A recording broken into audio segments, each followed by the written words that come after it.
Hey everyone, and welcome to the Business English Career Playbook. I'm glad you're here. This is the podcast where we dive into real-world business topics and help you level up your English, all in a practical, conversational style. Ready to improve your English by listening to business discussions? Perfect. Before we get started, be sure to subscribe so you don't miss an episode. What if you could predict customer behavior with 99% accuracy? That's not science fiction.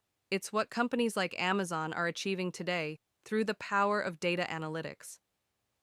That's such a fascinating statistic. And what really gets me is how they're using that predictive power to transform their entire business model. You know what's even more mind-blowing? Amazon processes about 35% of all cloud-stored data globally through AWS, giving them unprecedented insight into business trends across virtually every industry. Well, that explains how they seem to know what we want before we do. Their recommendation engine drives nearly 35% of their total sales. And speaking of knowing what customers want, let's talk about Netflix. They're saving about $1 billion annually in customer retention just by using data analytics to personalize their content recommendations. That's interesting because most people think Netflix's main use of data is just for suggesting shows, but it goes so much deeper than that. Oh, absolutely. They analyze everything from color patterns and thumbnails to viewing times to predict what content will succeed.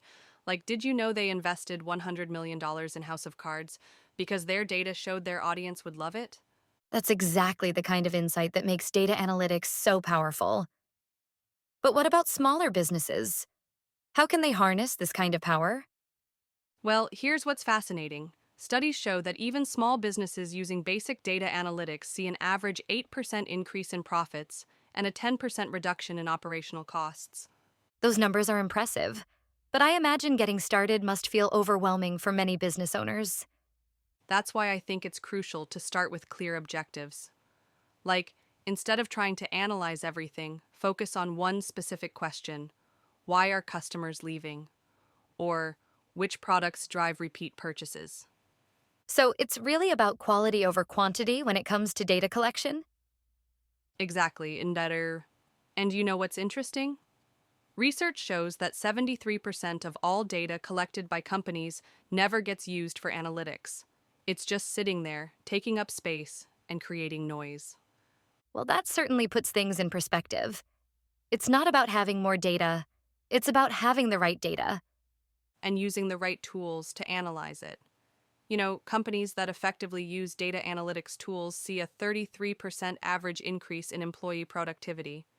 Those productivity gains are impressive, but I imagine there must be some challenges in implementation.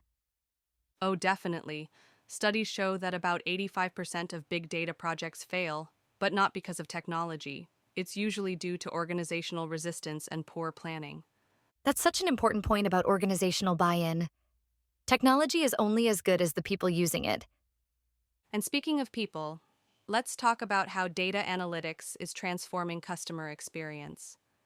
Companies using advanced analytics report a 15 to 20% increase in customer satisfaction scores. Those numbers really show the impact.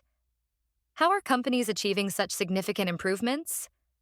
Well, they're using predictive analytics to anticipate customer needs, analyzing social media sentiment in real time, and creating personalized experiences. For instance, Starbucks uses over 400 million customer data points to personalize their mobile app offers. That level of personalization is incredible, but it must require significant investment in infrastructure. Actually, cloud-based analytics solutions have made it much more accessible. Small businesses can now get started with basic analytics tools for as little as $50 per month. That's way more affordable than most people probably assume. And the return on investment can be substantial. Companies that invest in data analytics see an average ROI of $13.01 for every dollar spent. Those numbers make a compelling case for investment in analytics. But here's what I think is really important to understand. It's not just about the technology. The most successful companies combine data insights with human judgment. They use data to inform decisions, not make them automatically. That balance between human intuition and data-driven insight seems crucial.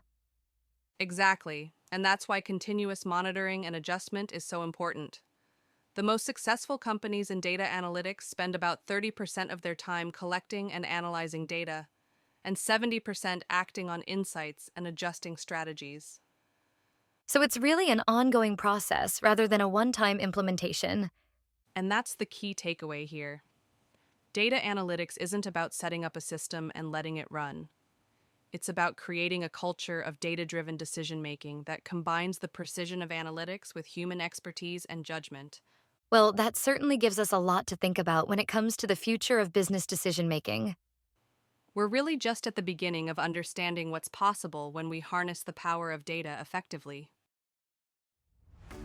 We're out of time for this episode of the Business English Career Playbook. Thanks so much for spending this time with me and for working on your business English. To make sure you get all our future insights, remember to subscribe. It's the best way to keep learning.